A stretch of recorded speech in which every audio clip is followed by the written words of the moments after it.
María Evangelizadora Radio, un pedacito de cielo en tu hogar. Te presenta el santo de hoy. 4 de noviembre. San Carlos Borromeo, patrono de catequistas y seminaristas. San Carlos Borromeo, un santo que tomó muy en serio las palabras de Jesús. Quien ahorra su vida, la pierde, pero el que gasta su vida por mí, la ganará. Era un noble de alta alcurnia. Su padre, el conde Gilberto Borromeo, se distinguió por su talento y sus virtudes. Su madre, Margarita, pertenecía a la noble rama milanesa de los Medicis. Un hermano menor de su madre llegó a ceñir la tiara pontificia con el nombre de Pío IV. Carlos era el segundo de los varones entre los 6 hijos de una familia. Nació en el castillo de Arona, junto al lago Maggiore, el 2 de octubre de 1538. Desde los primeros años dio muestras de gran seriedad y devoción. A los 12 años de edad recibió la tonsura y su tío Julio César Borromeo le cedió la rica abadía benedictina de San Gracián y San Felino, en Arona, que desde tiempo atrás estaba en manos de la familia.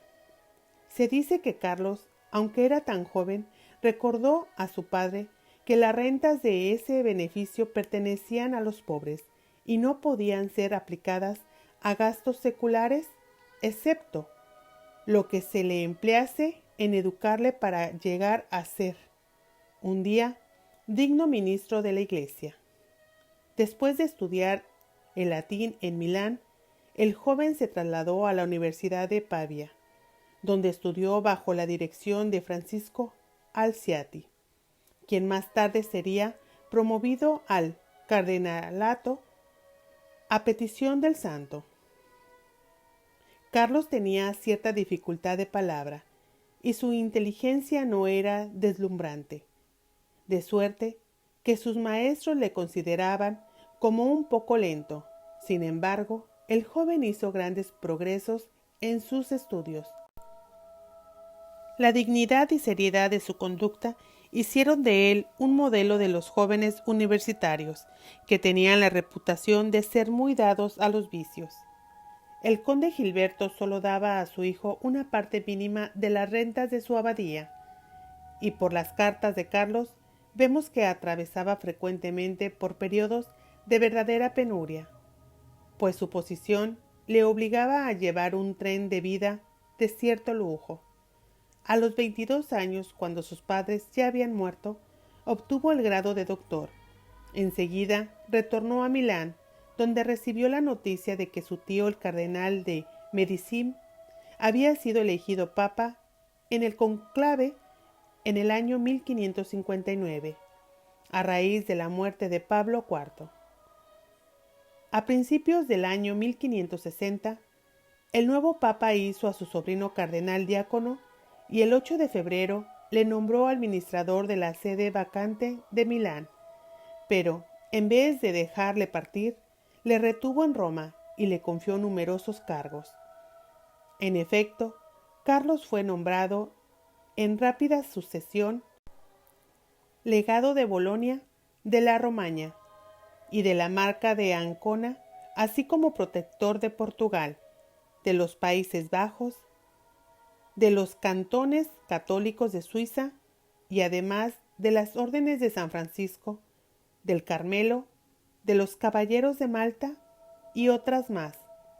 Lo extraordinario es que todos esos honores y responsabilidades recaían sobre un joven que no había cumplido aún 23 años y era simplemente clérigo de órdenes menores. Es increíble la cantidad de trabajo que San Carlos podía despachar sin apresurarse nunca, a base de una actividad regular y metódica. Además, encontraba todavía tiempo para dedicarse a los asuntos de su familia, para oír música y para hacer ejercicio. Era muy amante del saber y lo promovió mucho entre el clero, para lo que fundó en el Vaticano con el objeto de instruir y deleitar a la corte pontificia una academia literaria compuesta de clérigos y laicos, algunas de las cuyas conferencias y trabajos fueron publicados entre las obras de San Carlos con el título de Noctes Vaticanae. Por entonces, juzgó necesario atenerse a la costumbre renacentista que obligaba a los cardenales a tener un palacio magnífico, una servidumbre muy numerosa, a recibir constantemente a los personajes de importancia y a tener una mesa a la altura de las circunstancias. Pero en su corazón estaba profundamente desprendido de todas esas cosas. Había logrado mortificar perfectamente sus sentidos y su actitud era humilde y paciente. Muchas almas se convierten a Dios en la adversidad. San Carlos tuvo el mérito de saber comprobar la vanidad de la abundancia al vivir en ella, y gracias a eso su corazón se despegó cada vez más de las cosas terrenas. Había hecho todo lo posible para prever al gobierno de la diócesis de Milán y remediar los desórdenes que había en ella. En este sentido, el mandato del Papa de que se quedase en Roma le dificultó la tarea. El venerable Bartolomé de Martiribus, arzobispo de Braga, fue por entonces a la ciudad eterna, y San Carlos aprovechó la oportunidad para abrir su corazón a ese fiel siervo de Dios, a quien indicó: «Ya veis la posición que ocupo. Ya sabéis lo que significa ser sobrino y sobrino predilecto de un papa, y no ignoráis lo que es vivir en la corte romana. Los peligros son inmensos. ¿Qué puedo hacer yo, joven inexperto?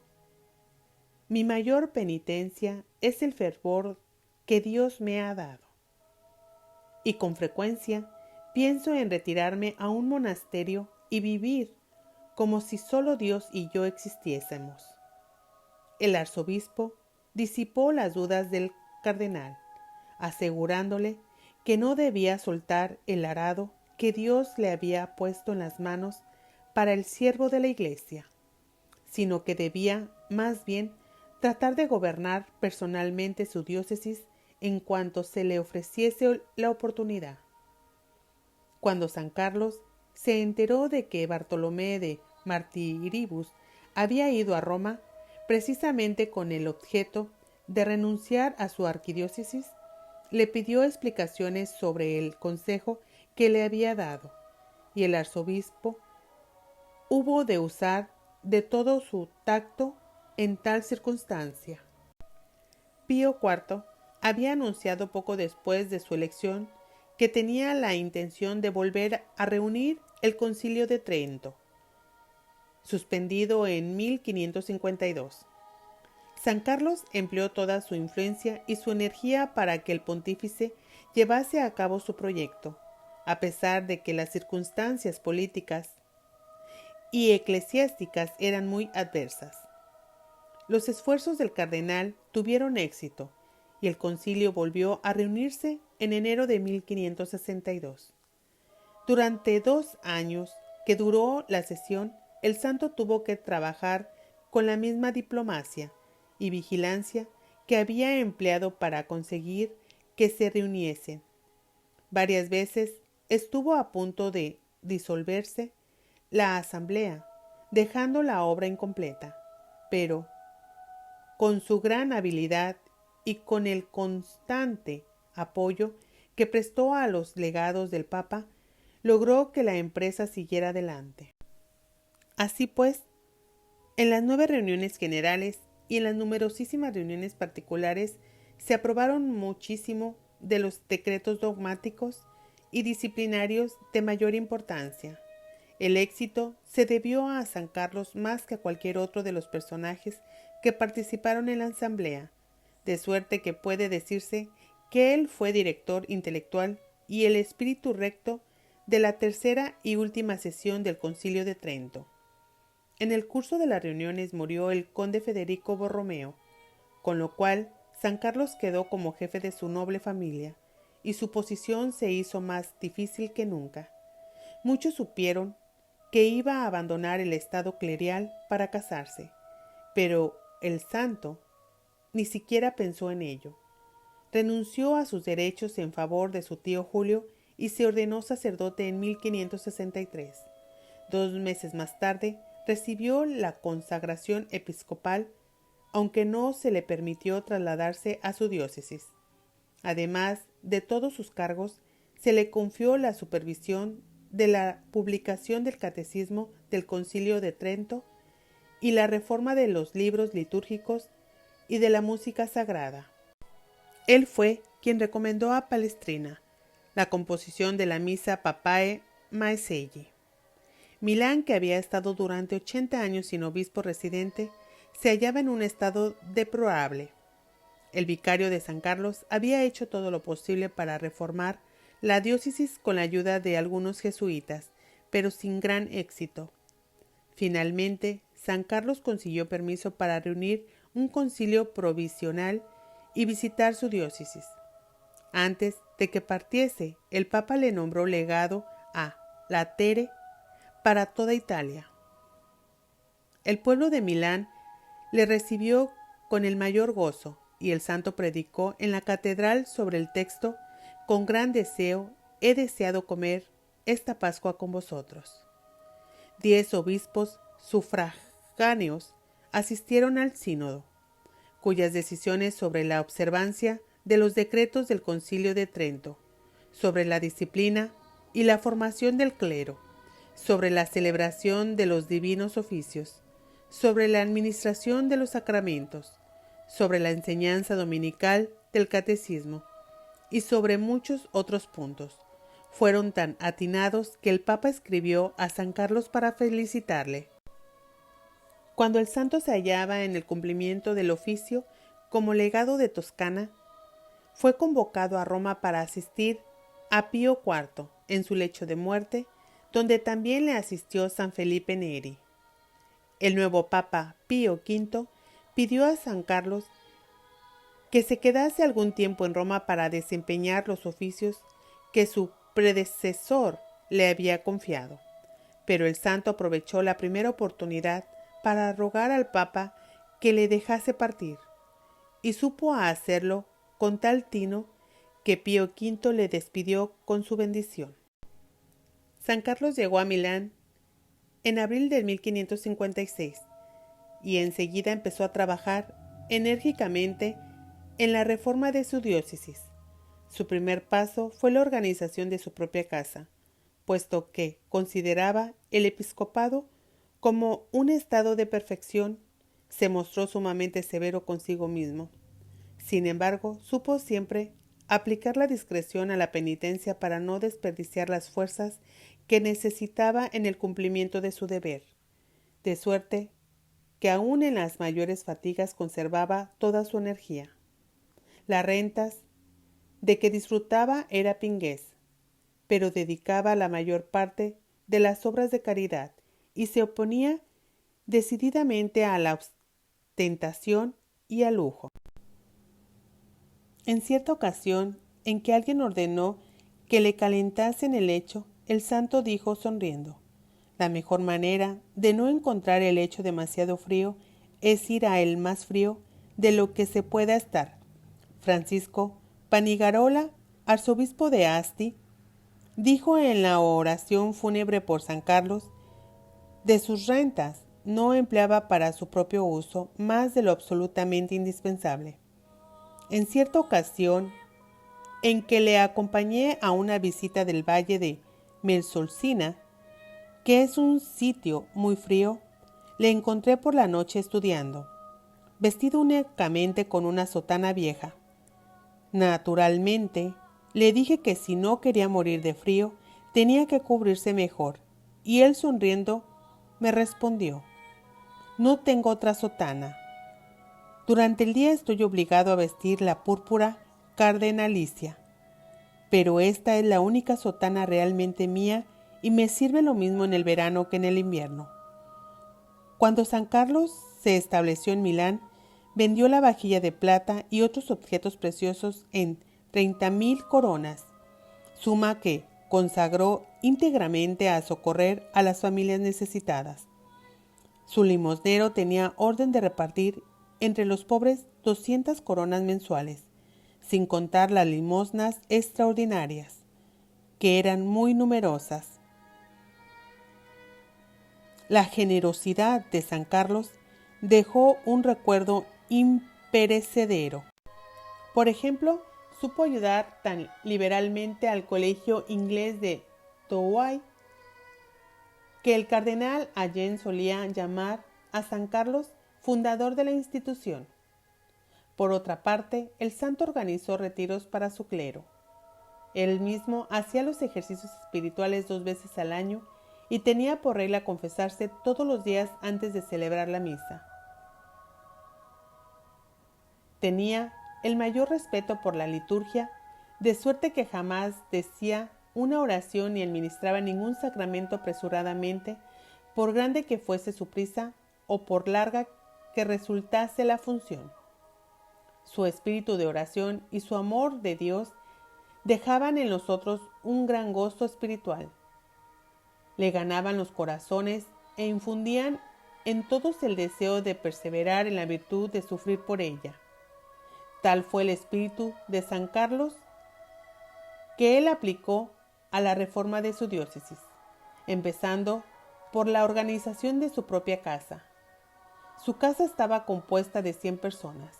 La mayor parte eran clérigos, a lo que el santo pagaba generosamente para evitar que recibieran regalos de otros. En la diócesis se conocía mal la religión y se la comprendían aún menos.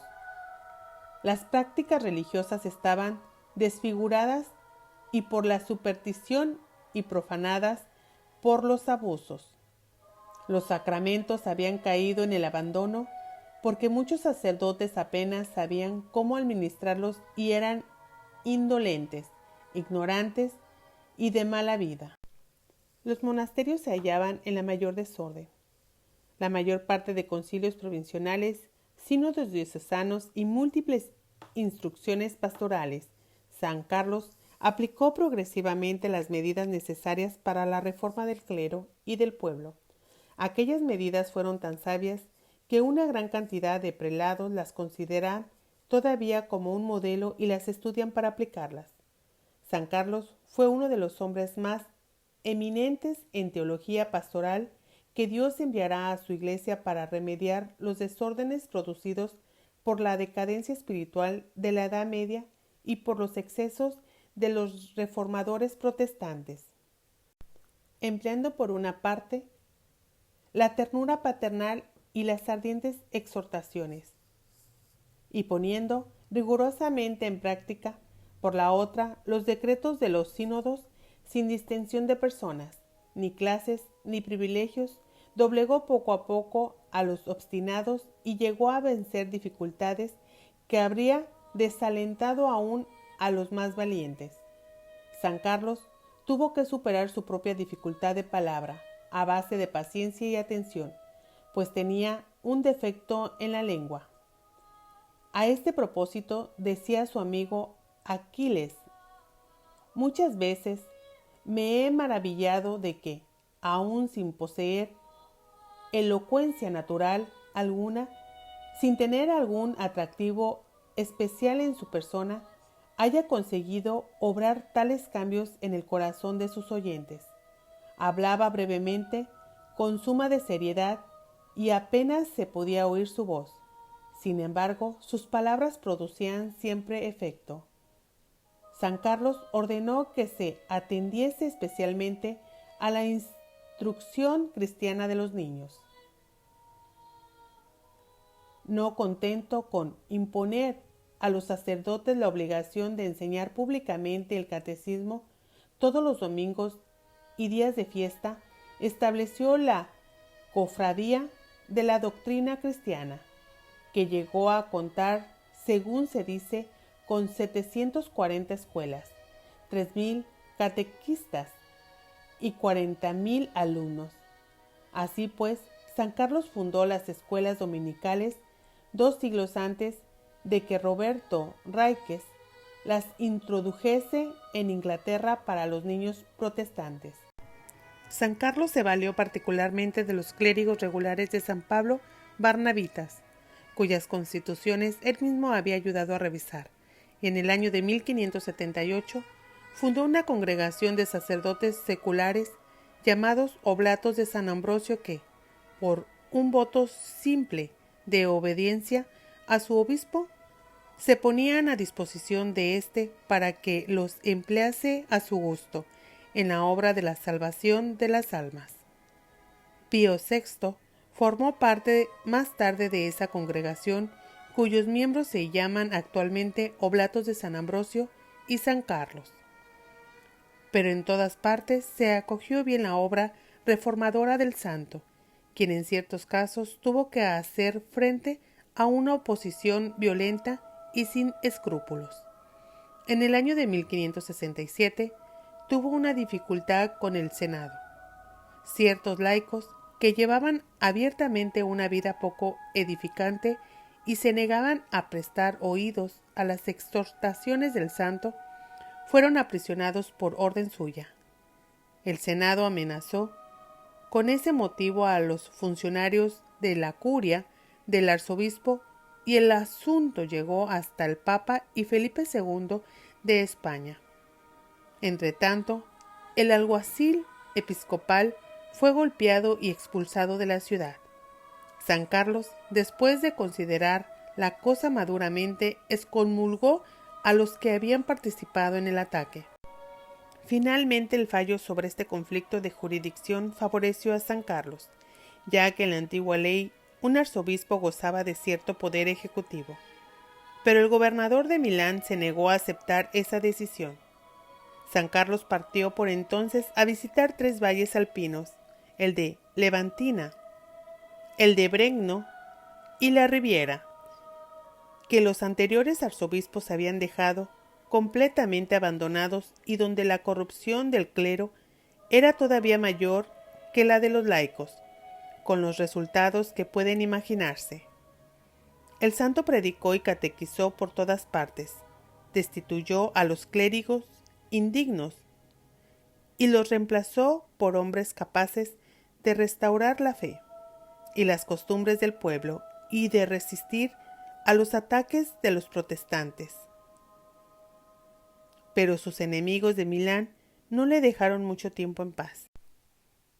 Como la conducta de algunos de los canónigos de la colegiata de Santa María della Scala, que pretendían estar exentos de la jurisdicción del ordinario, no correspondiese a su dignidad, San Carlos consultó a San Pío V, quien le contestó que tenía derecho a visitar dicha iglesia y a tomar contra los canónigos las medidas que juzgase necesarias. San Carlos se presentó entonces en la iglesia a hacer la visita canónica, pero los canónigos le dieron con la puerta en las narices y alguien hizo un disparo contra la cruz que el santo había alzado con la mano durante el tumulto. El Senado se puso a favor de los canónigos y presentó a Felipe II de España las más virulentas acusaciones contra el arzobispo, diciendo que se habían arrogado los derechos del rey, porque la colegiata estaba bajo el patronato regio. Por otra parte, el gobernador de Milán escribió al Papa amenazando con desterrar al cardenal Borromeo por traidor. Finalmente, el rey escribió al gobernador para que apoyase al arzobispo, y los canónigos ofrecieron resistencia algún tiempo, pero acabaron por doblegarse. Antes de que ese asunto se solucionase, la vida de San Carlos corrió un peligro todavía mayor. La orden religiosa de los Umiliati, que contaba ya con muy pocos miembros, pero poseía aún muchos monasterios y tierras, se habían sometido a las medidas reformadoras del arzobispo, pero los Umiliati estaban totalmente corrompidos y su sumisión había sido aparente. En efecto, intentaron por todos los medios conseguir que el Papa anulase las disposiciones de San Carlos, y al fracasar sus intentos, 3 priores de la orden tramaron un complot para asesinar a San Carlos. Un sacerdote de la orden llamado Jerónimo Donati Farina aceptó hacer el intento de matar al santo por 20 monedas de oro.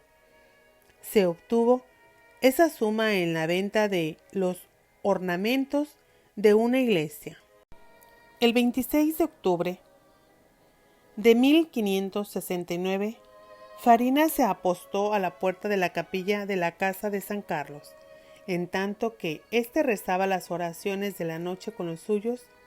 Los presentes cantaban un himno de Orlando di Lasso, y precisamente en el momento en que entonasen las palabras «Ya es tiempo de que vuelva aquel que me envió», el asesino descargó su pistola contra el santo. Farina consiguió escapar en el tumulto que se produjo. En tanto que San Carlos pensaba que estaba herido de muerte, encomendaba su vida a Dios. En realidad, la bala solo había tocado sus ropas, y su manto cardenalicio había caído al suelo, pero el santo estaba ileso. Después de una solemne procesión de acción de gracias, San Carlos se retiró unos días a un monasterio de Cartuja para consagrar nuevamente su vida a Dios. Al salir de su retiro, visitó otra vez las 3 valles de Alpes y aprovechó la oportunidad para recorrer también los cantones suizos católicos, donde convirtió a cierto número de protestantes y restauró la disciplina en los monasterios. La cosecha de aquel año se perdió, y al siguiente Milán atravesó por un periodo de carencia. San Carlos pidió ayuda para procurar alimentos a los necesitados y durante 3 meses dio de comer diariamente a 3,000 pobres con sus propias rentas. Como había estado bastante mal de salud, los médicos le ordenaron que modificase su régimen de vida, pero el cambio no produjo ninguna mejoría. Después de asistir en Roma al conclave que eligió a Gregorio XIII, el santo volvió a su antiguo régimen y así pronto se recuperó. Al poco tiempo tuvo un nuevo conflicto con el poder civil de Milán, pues el nuevo gobernador, don Luis, trató de reducir la jurisdicción local de la iglesia y de poner en mal al arzobispo con el rey. San Carlos no vaciló en excomulgar al don Luis, quien para vengarse envió un pelotón de soldados a patrullar las cercanías del palacio episcopal y prohibió que las cofradías se reuniesen cuando no estuviera presente un magistrado. Felipe II acabó por destituir al gobernador. Pero estos triunfos públicos no fueron, por cierto, la parte más importante del cuidado pastoral, que ensalza el oficio de la fiesta de San Carlos. Su tarea principal consistió en formar un clero virtuoso y bien preparado. En cierta ocasión, en que un sacerdote ejemplar se hallaba gravemente enfermo, las gentes comentaron que el arzobispo se preocupaba demasiado por él. Bien se ve que no sabéis lo que vale la vida de un buen sacerdote. Ya mencionamos arriba la fundación de los Oblatos de San Ambrosio, que tanto éxito tuvieron. Por otra parte, San Carlos reunió 5 sínodos provinciales y 11 diocesanos. Era infatigable en la visita de las parroquias. Cuando uno de sus sufragáneos le dijo que no tenía nada que hacer, el santo le mandó una larga lista de las obligaciones episcopales, añadiendo después de cada punto: ¿cómo puede decir un obispo que no tiene nada que hacer? El santo fundó 3 seminarios en la arquidiócesis de Milán para otros tantos tipos de jóvenes que se preparaban al sacerdocio y exigió en todas partes que se aplicasen las disposiciones del Concilio Tridentino acerca de la formación sacerdotal. En el año de 1575 fue a Roma a ganar la indulgencia del jubileo y al año siguiente la instituyó en Milán. Acudieron entonces a la ciudad grandes multitudes de peregrinos, algunos de los cuales estaban contaminados con la peste, de suerte que la epidemia se propagó en Milán con gran virulencia. El gobernador y muchos de los nobles abandonaron la ciudad. San Carlos se consagró enteramente al cuidado de los enfermos. Como su clero no fuese suficientemente numeroso para asistir a las víctimas, reunió a los superiores de las comunidades religiosas y les pidió ayuda. Inmediatamente se ofrecieron como voluntarios muchos religiosos, a quien San Carlos hospedó en su propia casa. Después escribió al gobernador, don Antonio de Guzmán, echándole en cara su cobardía, y consiguió que volviese a su puesto con otros magistrados, para esforzarse en poner coto al desastre. El hospital de San Gregorio resultaba demasiado pequeño y siempre estaba repleto de muertos, moribundos y enfermos, a quienes nadie se encargaba de asistir. El espectáculo arrancó lágrimas a San Carlos, quien tuvo que pedir auxilio a los sacerdotes de los valles alpinos, pues los de Milán se negaron, al principio, a ir al hospital. La epidemia acabó con el comercio, lo cual produjo la carestia. San Carlos agotó literalmente sus recursos para ayudar a los necesitados y contrajo grandes deudas. Llegó al extremo de transformar en vestidos para los pobres los toldos y doseles de colores que solían colgarse desde el palacio episcopal hasta la catedral durante las precensiones. Se colocó a los enfermos en las casas vacías de las afueras de la ciudad y en refugios improvisados.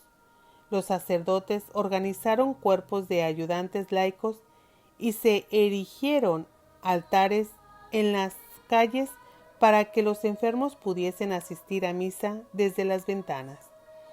Pero el arzobispo no se contentó con orar, hacer penitencia, organizar y distribuir, sino que asistió personalmente a los enfermos, a los moribundos y acudió en socorro a los necesitados. Los antibajos de la peste dejaron desde el verano de 1576 hasta principios de 1578. Ni siquiera en este periodo dejaron los magistrados de Milán de hacer intentos para poner en mal a San Carlos con el Papa. Tal vez algunas de sus quejas no eran de todo infundadas, pero todas ellas revelaban en el fondo la ineficacia y estupidez de quienes la presentaban. Cuando terminó la epidemia, San Carlos decidió reorganizar el capítulo de la catedral sobre la base de la vida común. Los canónigos se opusieron y el santo determinó entonces fundar sus oblatos. En la primavera del año de 1580, hospedó durante una semana a una docena de jóvenes ingleses que iban de paso hacia la misión de Inglaterra, y uno de ellos predicó ante él. Era el beato Rodolfo Chedwin, quien 1 año y medio más tarde había de morir por la fe en Londres. Poco después, San Carlos le dio la primera comunión a San Luis Gonzaga, que tenía entonces 12 años. Por esa época viajó mucho y las penurias y fatigas empezaron a afectar su salud. Además, había reducido las horas de sueño y el Papa hubo de recomendarle que no llevase demasiado lejos el ayuno cuaresmal. A finales del año de 1583, San Carlos fue enviado a Suiza como visitador apostólico en Grionson. Tuvo que enfrentarse no solo contra los protestantes, sino también contra un movimiento de brujas y hechiceros. En Roveredo, el pueblo acusó al párroco de practicar la magia y el santo se vio obligado a degradarle y entregarle el brazo secular. No se avergonzaba de discutir pacientemente sobre puntos teológicos con las campesinas protestantes de la región, y en cierta ocasión hizo esperar a su comitiva hasta que consiguió hacer aprender el Padre Nuestro y el Ave María a un ignorante pastorcito. Habiéndose enterado de que el duque Carlos de Saboya había caído enfermo en Vercelli, fue a verle inmediatamente y le encontró agonizante, pero en cuanto entró a la habitación del duque, éste exclamó: «Estoy curado». El santo le dio la comunión al día siguiente. Carlos de Saboya pensó siempre que había recobrado la salud gracias a las oraciones de San Carlos, y después de la muerte de éste, mandó colgar en su sepulcro una lámpara de plata. En el año de 1584 decayó mal la salud del santo. Después de fundar en Milán una casa de convalecencia, San Carlos partió en octubre al Monte Baraño para hacer su retiro anual, acompañado por el padre Adorno. Antes de partir, había predicho a varias personas que le quedaba ya poco tiempo de vida. En efecto, el 24 de octubre se sintió enfermo y el 29 del mismo mes partió de regreso a Milán, a donde llegó al Día de los Fieles Difuntos. La víspera había celebrado su última misa en Arona, su ciudad natal. Una vez en el lecho, pidió los últimos sacramentos inmediatamente y los recibió de manos de arcipreste de su catedral. Al principio de la noche del 3 al 4 de noviembre, murió apaciblemente mientras pronunciaba las palabras esse venio.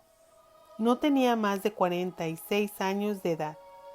La devoción al santo cardenal se propagó rápidamente.